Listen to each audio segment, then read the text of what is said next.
Tip Gaming. We got a new profile.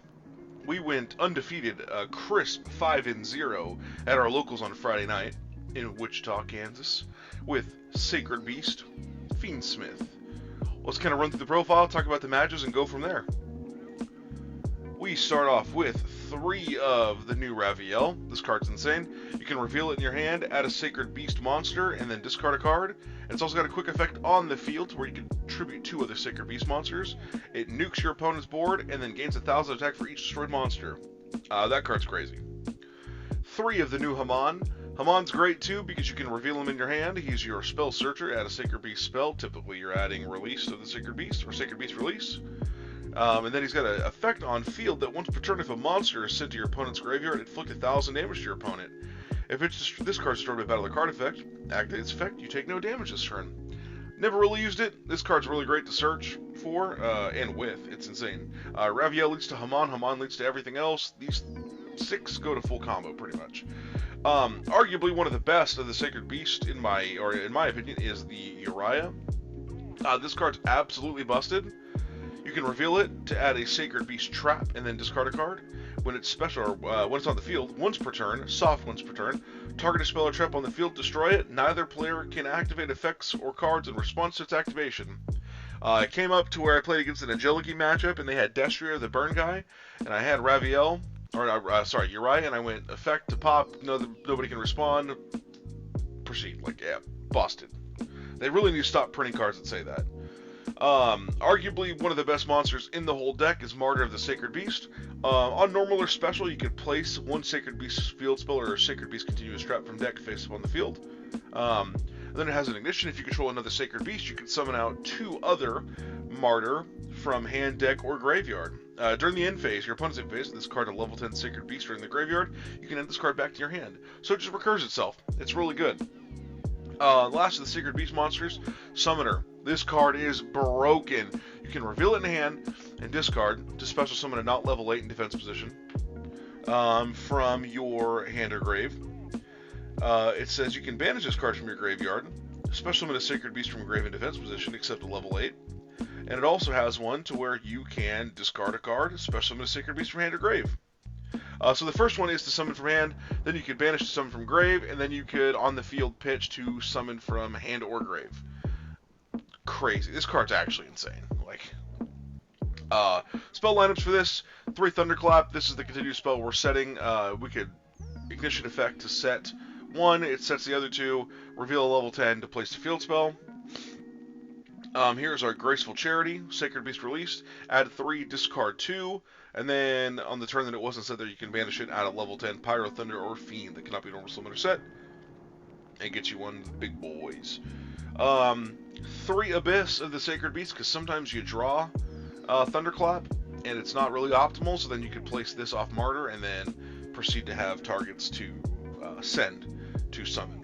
1 Combined Assault. This trap is insane. You can use it to have interrupt on your opponent's turn to special summon from hand or grave, or you can banish it and fusion summon, which is pretty good. And then double field spell, Pot of Greed. Up to thrice per turn, we can send the same type monster spell or trap from hand and or face up field to graveyard. Then you can special summon 1 Sacred Beast monster from deck, hand, graveyard, or banishment, and if you do, it's unaffected by your opponent's activated spell and traps. And then if you control a Sacred Beast whose original level is 10, draw 2 cards. It's Pot of Greed. That's dumb. It's such a good card. Fiendsmith lineup. It's pretty small.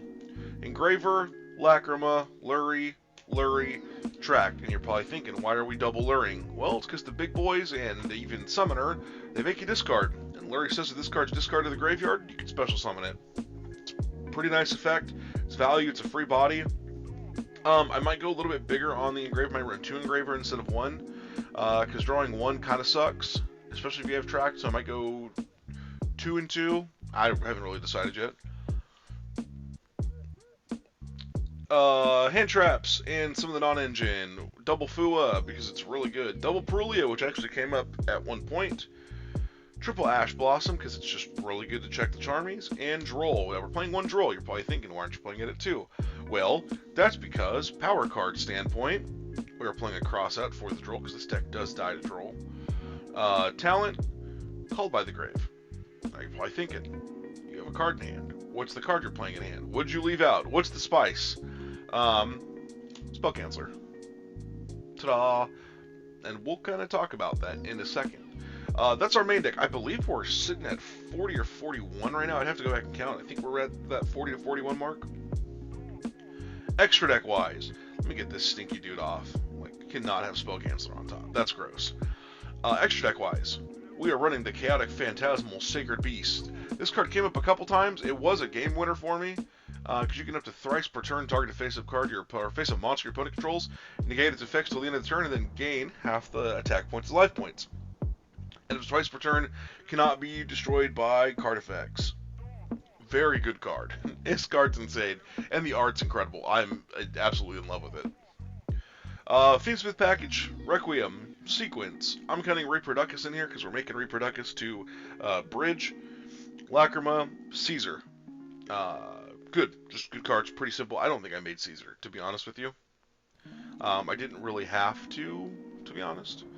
Our extra spice, Anima, SP. This could be Reproducus. We made Reproducus in this slot a couple times. Protect Code, Firewall, Charmer, and Xena.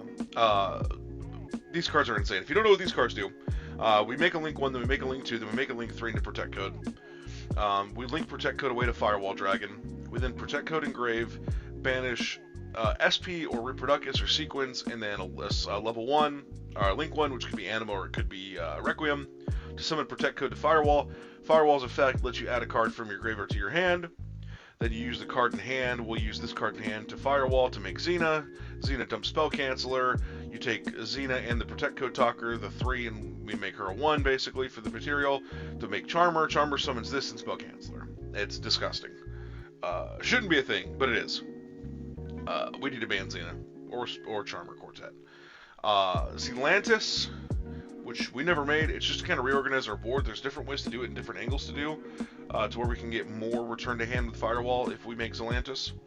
Verudris, which is part of our end board, and then Colossus, because Summoner and Haman are Thunders.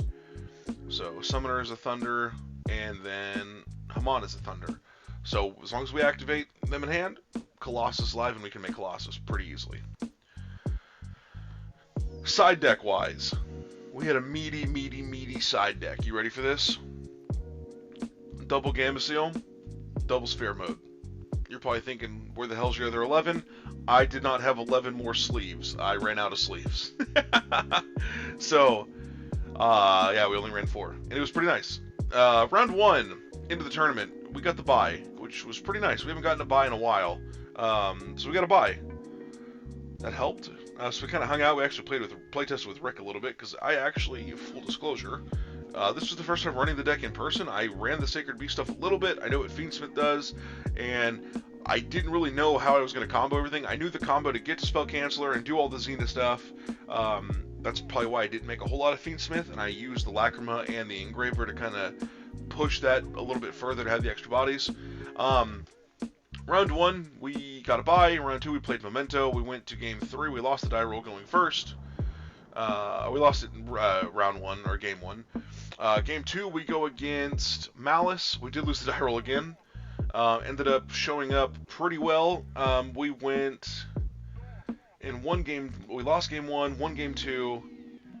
Game 3, we go second. We side in our Kaijus, and I look at my hand and I have Sphere mode in hand. I don't have Sphere mode in hand. I lied. I had a pretty decent hand to play. He had Cyber's Wicked, he had Red Ransom, and he had Firewall. And I go, okay, let's see what we can play. We go draw for turn. I see Sphere mode in my hand. I give it to him. Some Malice shenanigans ensue. He's got 3 monsters on board. He's got 5,000 life points. I look down. I banished the Summoner in Grave to summon Raviel from Grave, and I Raviel to tribute 2 of my Martyrs to pop his board, gain 3,000 attack, and swing for game. Busted card. So then we go into round 4. There's 3 undefeated, so it's me, the Duelist I face, and then Ian, who's been on the channel a couple times. We face against Cool Tune and Jellicky, which was something. We lost the die roll again. It was the trend of the night. Opponent doesn't really have a whole lot to play. I do remember him dropping an agility problem. He goes with an enlisted and sets a destrier, and then like one face down and then passes. And I'm like, whoa, okay. Like there's no bastion to protect. Like well, we know I've done a couple videos on agility. Like I like to think I'm very well versed in that at this point, and there was nothing. So I burned probably 2,500 life points at some point to where I just turboed Uriah and popped the destrier, and then just made a big enough board to where I just killed him. Then we go game 2. It's a lot of more cool tune this time, less Angelic-y. A lot of cool tune. Wasn't a whole lot I could really do. I did kaiju his track maker, but then he still went into loudness war and did some other stuff, and didn't work out too well for me. Game 2. Game 3, I'm trying to remember. I believe game 3 I made my entire board. We had the Xena, we had the Colossus, we had Varudris, like we had it all. I do remember game 2 when we went first, we did make the same board again, and he goes to battle phase, and then he evenly matched, and we just sent everything and kept Colossus on board. And then we ended up having the bodies in hand to where we banished our combined assault to make this dude, which he was just huge. It was very nice. I believe we had an interaction of RS to negate and then chain to negate RS. So that was really, really, really funny. Then we go, we're sitting there, Ian is undefeated, I'm undefeated, and we're kind of just chatting. We're like, well, are we going to play another round? Are we going to be done? Are we going to, like, what's going to happen here? We ended up going to a round 5. And it's Ian and I. I knew what Ian was playing. Ian kind of knew what I was playing. We kind of decided on this last minute. Shout out to Zayo for the Protect Code Talker so we could play. I win the die roll. I go first. Make a pretty solid board. I don't think I made a whole board. I definitely had Varudris on board. I think with the Colossus. I don't exactly know what I made game 1. But it wasn't enough for Ian to push through. We go game 2. We both kind of, I wouldn't say I necessarily bricked. I had somewhat playable.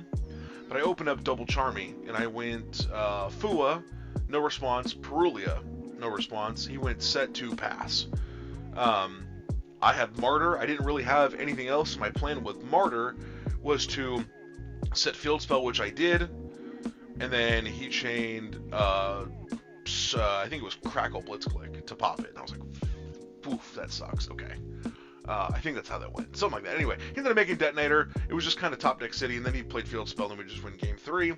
And then I made full board going into basically game 3 to win it. This is what we had here. Was we had Colossus, we had Xena with Charmer, with, because we did kind of missequence a little bit. This is what we had here with, oh no, we did have Varudris on board. We had a Varudris with 2 mats. So this is the board that we ended up making to win. That was pretty much it. He went Emmy, I think it was Emmy or Grain, whichever one pops my Field Spell. And I was like, sure, go ahead. And he shows me his hand, and it was brutal. I kind of felt bad for the dude. He drew Perulia for turn. He had Fawn of the Virtuous. He had Pot of Sloth. He had Crackle, and I think it was just Crackle. I don't remember. But yeah, we ended up winning. We went undefeated. Deck felt really good. I definitely think we got luck of the draw, pulling some kaijus to help us out. That was really nice because it happened a couple times. Deck's fun. Shout out to Zayo. He actually DM'd me on Discord yesterday about a way to bridge Fiendsmith to the Sacred Beast portion instead of Sacred Beast to Fiendsmith. So it's just a little bit extra. I think we can make a bigger Fiendsmith package with that point. Deck felt good. Probably will make a short on it. A little bit more short and concise. This way people don't have to listen to me yap for 15 minutes. Thumbs up. Let me know if you want to see a little combo video to see if we can do something and make it a little more entertaining on that end. If we want to see gameplay, let me know.